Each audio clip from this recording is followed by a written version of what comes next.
yourself a merry little Christmas.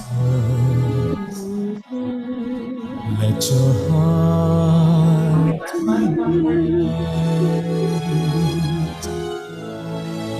From now on, our troubles will be out of sight.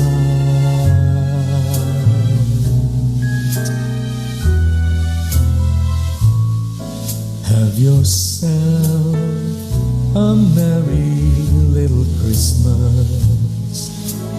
Make the Yuletide gay. From now on, our troubles will be miles away.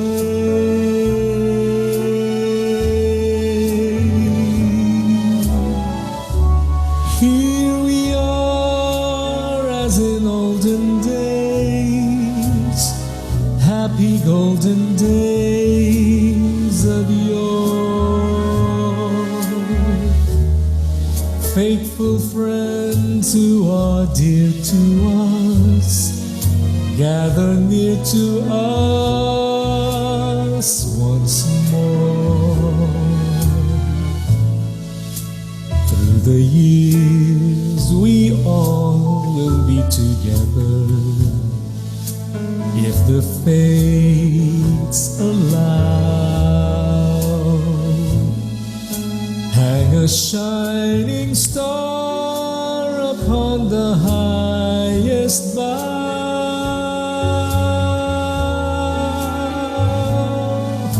and have yourself a merry little Christmas now.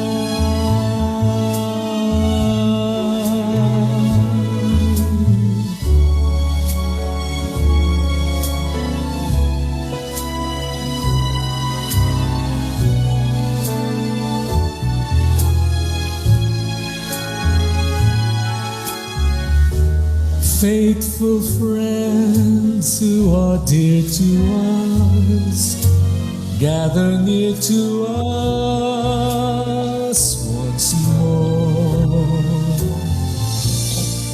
Through the years we all will be together, if the fates allow.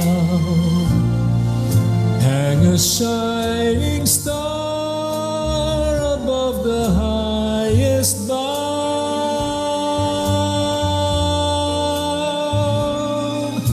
and have yourself a merry little Christmas now.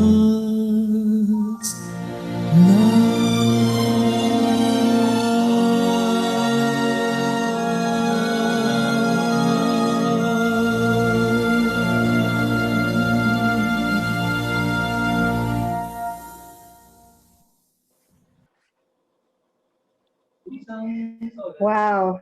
You know, I was silently singing to that song Merry because to Christmas, be everyone. honest, yeah, Merry Christmas.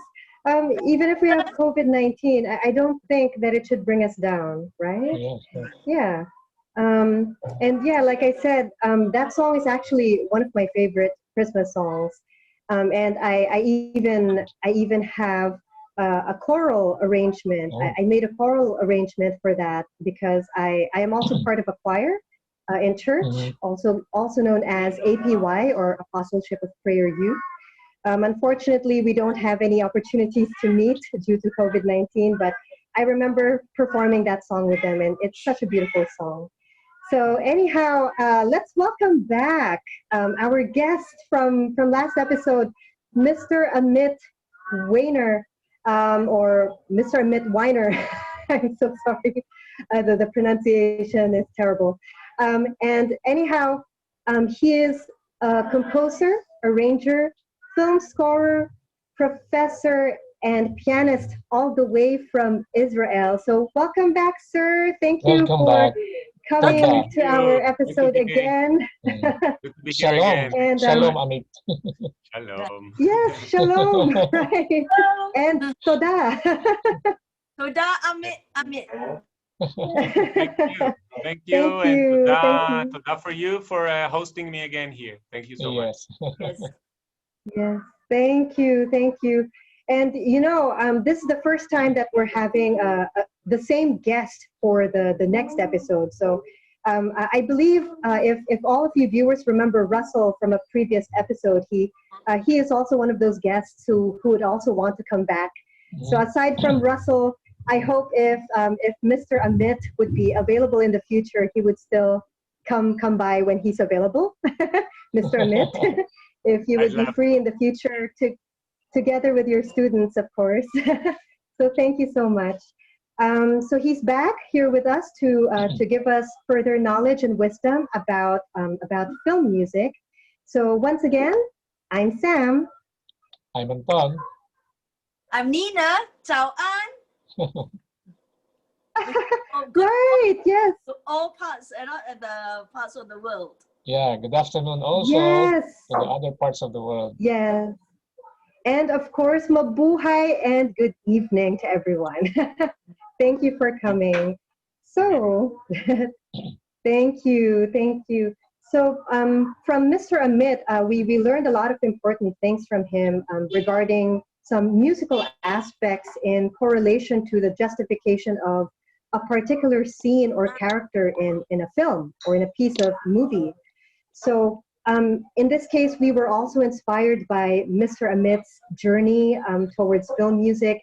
And in particular, we were also stimulated by his favorite composers and arrangers. So this time, we would like to know from Mr. Amit, what types of software and equipment must our aspiring film scorers have in order to produce the most realistic or best quality sound? Yeah, so that's a very good question. So in film music and in I would say in any music for media, whether it's music for a theater play or for TV or for trailers or even a music for a ballet. So in all those genres, the composer of today, of nowadays, need to know how to produce the music on his own computer. So what you see here is my computer station where I produce my music. And it was not always like that. So let's think like 200 years ago. Chopin didn't have a computer, of course, and he didn't need anything else but just a notebook to write all the notes, all the sheet music of his compositions. And they are marvelous, of course. Chopin's music is so beautiful. But today, when you write a music for film, it's not only that you need to know how to write the score, but you need to produce it on your computer. So I would say a couple of the things that you need to have in your ability to produce the music on the computer. So first of all, you need to have some sort of a home studio. It can be a laptop with earphones, and it could be a computer, a desktop computer with monitors, the speakers that you see here. Then you need to have what is called DAW, which is Digital Audio Workstation. And there are a lot of DAWs nowadays, softwares. For example, I'm using Cubase, the one that you see here, Cubase. There's only one, there's also one for Mac computers, which is called Logic. And there are many, many more DAWs that you can find on the market today, Pro Tools, Ableton Live, many, many more. Besides that, you need to have some sounds, like if you want to play string.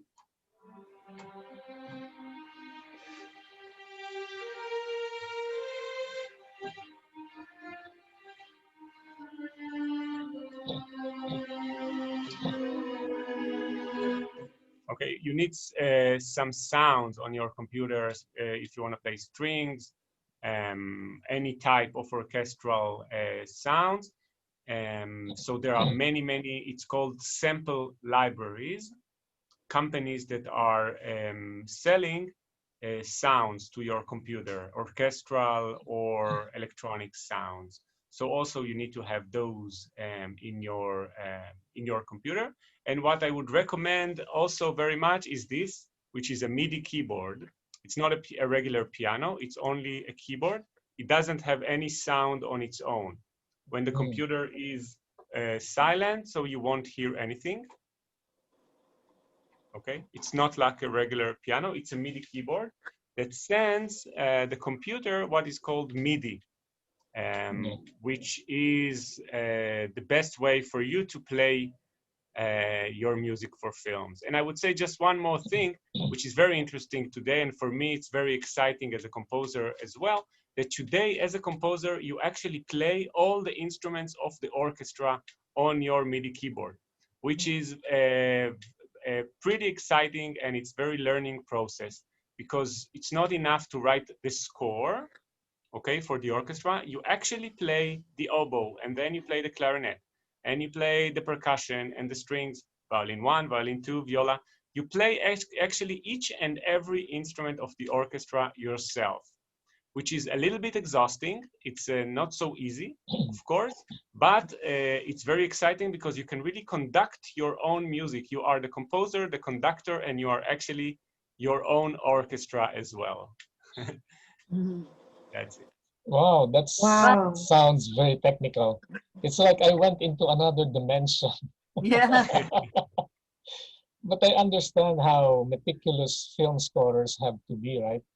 I would just like to know, Sir Amit, how do you condition yourself as a composer when you are supposed to meet a deadline for a certain project, and you suddenly go through some down moments in your life? How do you proceed without losing your momentum or inspiration or creativity? Have you experienced anything like this in your entire career? Yeah, that's a very good question. I think everybody has these down moments. As Samantha said in the beginning of this episode, we are now in a very special and weird period of time. Everybody in the entire world is experiencing the same situation nowadays. As I told you before the episode today, we are now in Israel, where I live right now. In Israel, we have a total lockdown again for 3 weeks. So as you can imagine, the mood is not at its highest points when we are in total lockdowns. So that's a very good question, and I think it's very relevant to our own time. And I keep struggling, with those moods, as I think we all are. And I keep, being optimistic, as Samantha said in the beginning. But I think a composer needs to know how to work with, I would say, with his own mind and with his own spirit, because it's a very spiritual journey to compose music. I think every art, playing the piano, painting pictures, sculptures, every art, dance, of course, every art is a very spiritual and deep journey that the person, the artist, is going through. And that's a process I think you need to learn how to work with your own soul, I would say, because if sometimes you need to control it, you need to know how to control your own emotions and soul. Otherwise, they will control you, and you won't be able to produce music or to compose. You'll be in a down mood and all. But if you are, what I think that if you are all the time controlling your emotions and your own mood, so it's not so good for an artist as well, because that way you won't get as deep as you can into your heart and into your soul. Do you see what I mean? I mean, am I? You understand what I mean? So I think it's like it's like a game of giving the soul and your spirit to control you, and sometimes you control your spirit. So what I can recommend for example, for young composers is sometimes it's okay to be in a very down mood and not to compose anything, maybe for a day, 2, or even a week or so. It's good, and it's a good exercise for the soul as well. It's like a sport of being very, down mooded. But sometimes when you have a deadline, as you said, Anton, when you do have a deadline, you need to know how to control it. So for example, I'm now working on a ballet, which you can see here. Yeah, yeah. And whether it's a COVID-19 period or not, I need to finish it in a certain date. So I need to control, you know, my own moods when I need to finish that deadline. So it's like a game. Sometimes you're up, and sometimes you can let yourself be a little bit down. Yeah. So It's like, Amit, does that mean that you have to be at Yes. times in control and then at times to be vulnerable, and so that you can actually be able to let the spirit fill you up, right? Or else, Exactly.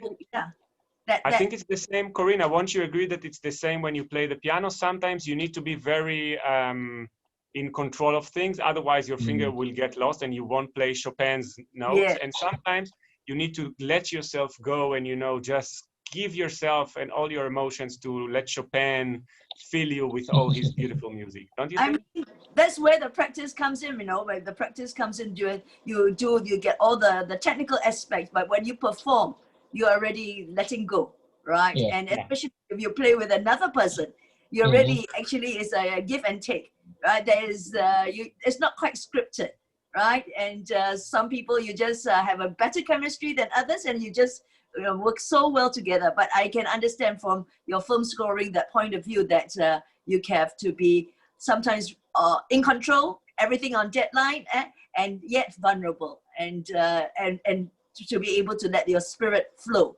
I think that is what you're trying to say, right? Exactly. And Yeah, maybe it's more exactly. difficult for the younger ones because they don't have that experience before. Exactly. As you said, it's the same thing as experience and as practicing. Actually, as a composer, I think it's the same. You need to practice how to compose. The same as a pianist practices the fingers and the scales, you know, every day for the fingers not to miss during the Yes. concert. So the same is for the composer to practice as a composer. How to compose music, how to compose fast when you need to, how to be vulnerable, as Corina said. It's really a practicing thing. Yeah, I agree totally.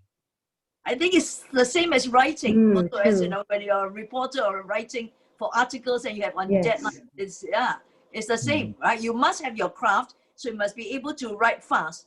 And at the same time, if you were to write a commentary piece or something that you have to give your own views, again, it has to flow. But you must know your craft well, so that at any time you are able to perform, right?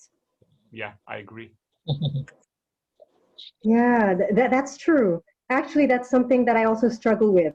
And you were talking about how young musicians or how young artists struggle with this particular practice. And I would like to share that it was something that I constantly experienced, not just as a singer, but yes, as a budding composer or aspiring composer, arranger, and conductor. I mean, during those times when before COVID-19, during those times when I would train the choir, for example, or practice with the choir, there were particular days that I was at the top of my game, that everything was clear, my ideas were clear, I knew exactly what had to be done, and I could easily connect with the choir.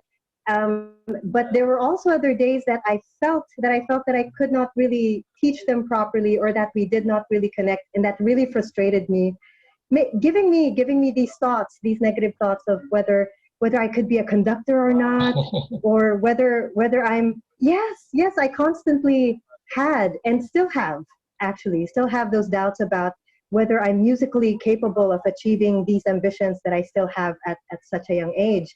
So I'm very glad that you could share this wisdom with with me, and Yeah. with Kuya Anton, and of course with the rest of our viewers.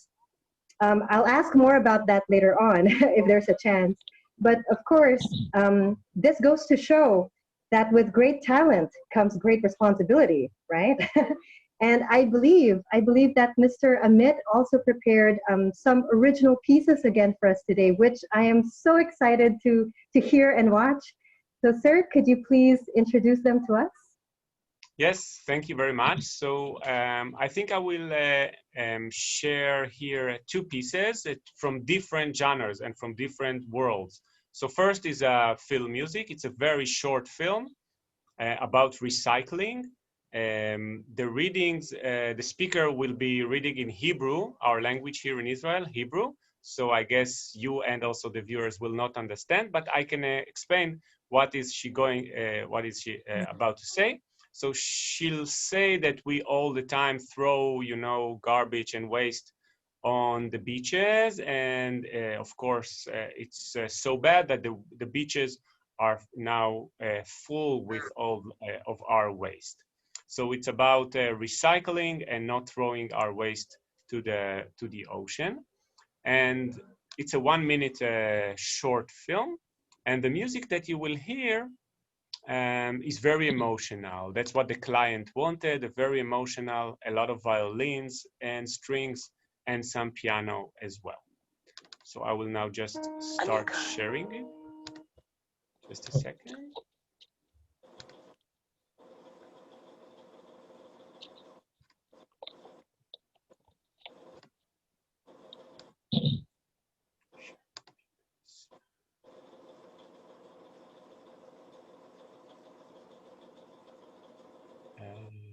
Just a minute.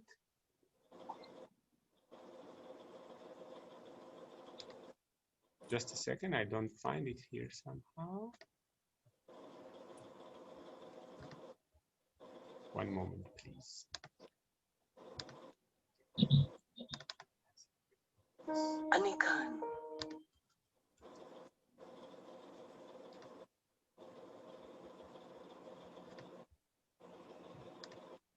Okay. But I think I didn't share the audio. 1 second again. Yes, share. Okay. It's called A Message from the Sea. אני כאן, כל הזמן, מזמן, מאז ומתמיד. גם עכשיו לא השתניתי. אתם מכירים אותי, אתם אוהבים אותי.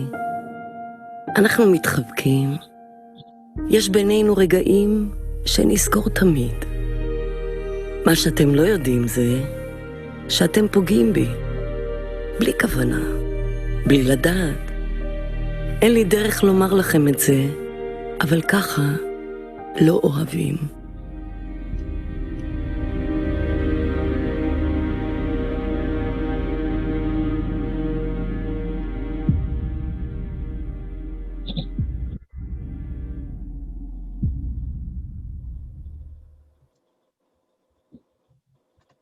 Okay, that's the first one, very short. And if there's time, so I will also share another, this is a composition. It's not a music for film. It's a composition for viola and piano. And I composed it in memory of our prime minister in Israel, Yitzhak Rabin, who was assassinated here in Israel in 1994. So I called it Pavan for Yitzhak. Yitzhak is his name. And Pavan in the Baroque period, Pavan is usually a very sad and even a funeral dance. So that's how it's called, Pavan for Yitzhak.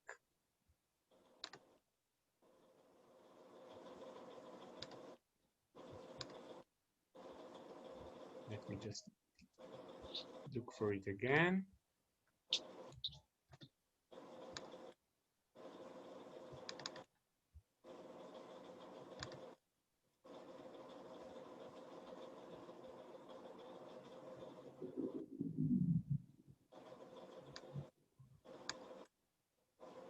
I don't know why I don't see it.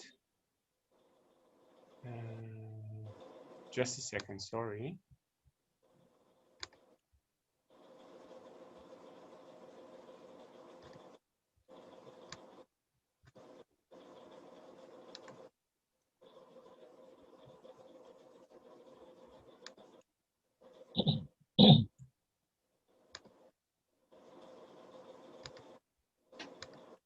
Okay.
It's a quite a long piece, so if any of our viewers wants to see the entire piece, you can find it on YouTube. Pavan for Itzhak. Thank you. Wow, thank you. Well, before we go to Nina, because I'm sure Nina also has a question, but I'm Yes. just curious, sir. I'm just curious, sir, if I may ask, um, is this type of music what we call contemporary tonal music? Because it doesn't have the usual or common diatonic scales or common tonality that we normally listen to. And I'm just very curious also, sir, because I noticed throughout the piece that you had many dissonances all throughout the piano, and also I noticed the change with the string instrument between what I think could be pizzicato, moving on to a more flowing atmosphere. So, what does this all mean from your perspective, sir? Yeah, so I'll start with your second question. So indeed, actually the piece is divided, I would say, into two parts, where the first part, a very long part, the viola player is playing only pizzicato, and he decided to even hold the viola differently. He didn't hold the viola like this, but he held it like a guitar, which is very new. And he decided to do it because it had, in that way, he had more power to pluck the string with his thumb or other fingers. So this is the two parts of the piece.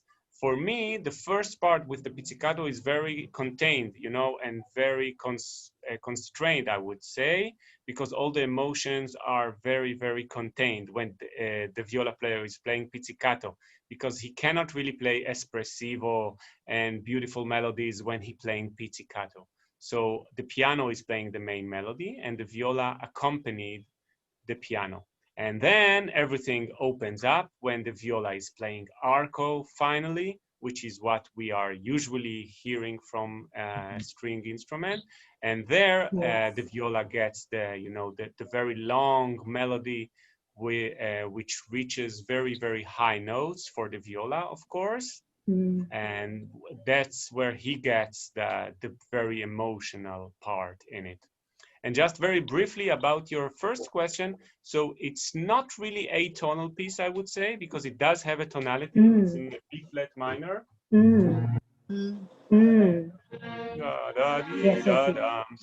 B flat. So it does have a tonality, but it does have more, I would say, more dissonances than romantic or classical music. But it's much less dissonance, I would say, you know, than contemporary music like Arnold Schoenberg or Stockhausen or Pierre Boulez and so on. Interesting. Thank you, sir. Because I never took up a tonal music in college. So I wasn't sure whether it was tonal or atonal. Wow, thank you, thank you. How about Nina? I'm sorry. How about Nina? I believe you also have a question for Mr. Amit. I can't thank you you enough for joining us, Amit, right? And indeed, it was your name really represents exactly what it means, and that is being a friend, especially to us at muSiCahAn, right? It's been delightful to have you here twice in a row in episode 7 and 8, right? And before we end, let us go to our last question. What are the one difference and opportunities and capacities of a music major compared to a non-music major in the field of making film music? And what advice could you give to non-music majors who have no background in musical elements like music theory, counterpoint, or orchestration and the like? So, okay, so first, thank you. Yeah. Okay, so first, thank you, the three of you, so much for this invitation to be here twice. It was really interesting for me to talk with you. I think we've also discussed some very deep topics today and in the last episode as well, which is very interesting both for me and I hope that will be interesting for our viewers as well. So for the young aspiring composers, I would say a couple of things. First of all, the learning process is a life process. I would say I'm still learning every day. Really, I'm still learning each and every day. Today, I've learned something new on the computer, on the software that I didn't know yesterday. And I hope that tomorrow I will learn another new thing. So every day you learn new things. So sometimes it looks quite overwhelming to do film music. When you see maybe the studios of major Hollywood composers with, you know, a $2 million studio, and you don't need all that. And most of the composers don't have the $2 million studio. They just have their private home studio, and you can compose the best music in the world on a laptop computer. So I would say, first of all, don't be overwhelmed to the composers. Don't be overwhelmed by all that.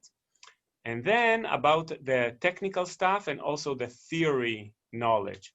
So I would say that you do need some theory of music knowledge, but you don't need to know it all at the beginning. It helps if you know theory like chords and scales and know harmony and counterpoint. It helps. But I do work with many composers myself. I collaborate with different composers, and some of them don't know those things and they write beautiful music. Some of them do know those things. I myself, I do know because I teach at the university as well. So I would say it's not a necessary knowledge, but it helps. It gives you a certain advantage and it can make you work a little faster sometimes when you know the chords and you know harmony and you have some tricks and things that you've learned that helps you with that. And another thing that I would say is the best training to be a film composer is just to compose. Start to compose with your current knowledge and your current gear, like equipment that you have, whatever you have right now, whether it's knowledge, certain knowledge that you have and a certain gear and a certain software, just start to compose. Things will evolve out of it.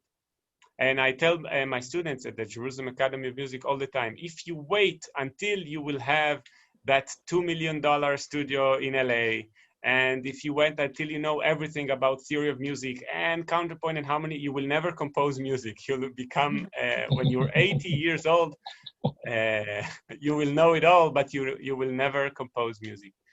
So I would say just start to compose with the knowledge and the gear that you have at this point, and things will evolve out of that each and every day. It's a process of learning and progressing each and every day, I think, for all of us. Wow, thank you. That was very inspiring. I mean, personally for me, because and hopefully for our viewers too, for our aspiring composers, arrangers, and musicians or artists in general. For me, I should say that it's very inspiring because, like I said, I've had constant doubts. So for me, it's been an inconsistent journey for me. So thank you, and that was an eye opener for me. There were many times because there's a lot in my music theory as well that I still need to polish and improve a lot. And it's because of those doubts that I feel like holding back many times in my creativity as well. So it's so good to hear from you, sir, that with whatever materials we have at the moment, we could work with that and gradually grow from there.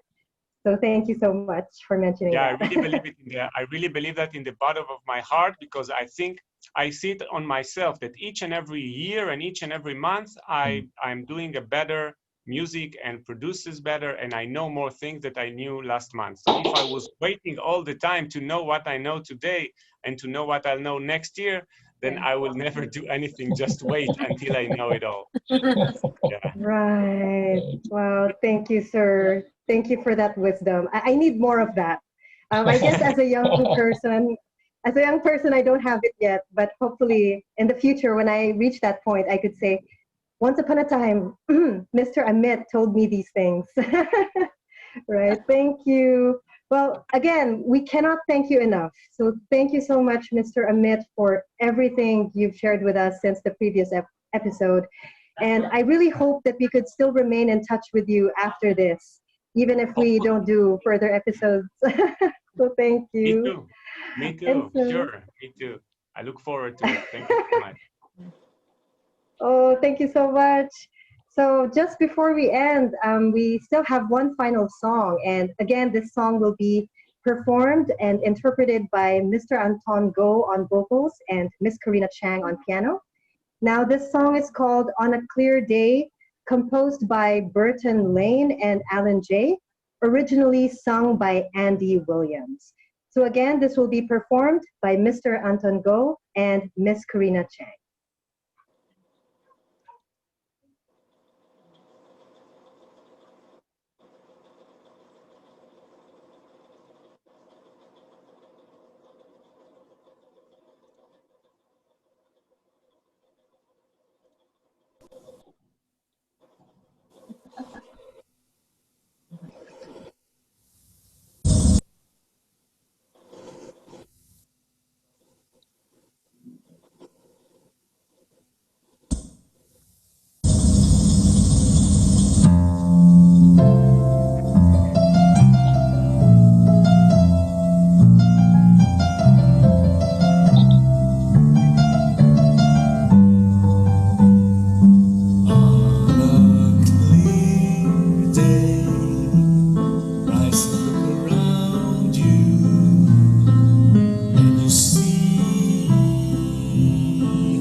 forever and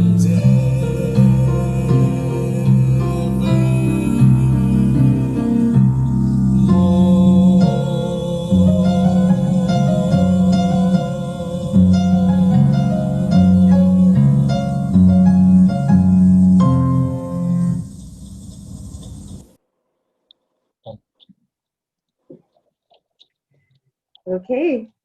Bravo. Thank you very Bravo, much, Sir Antoine. Amit. Bravo, Yay. Nika. Thank you. You know, I know we're supposed to have only 30 minutes, but I can't help it. You know, it's so difficult. Do we There's end the there's so recording? much. Yeah, I'll end it.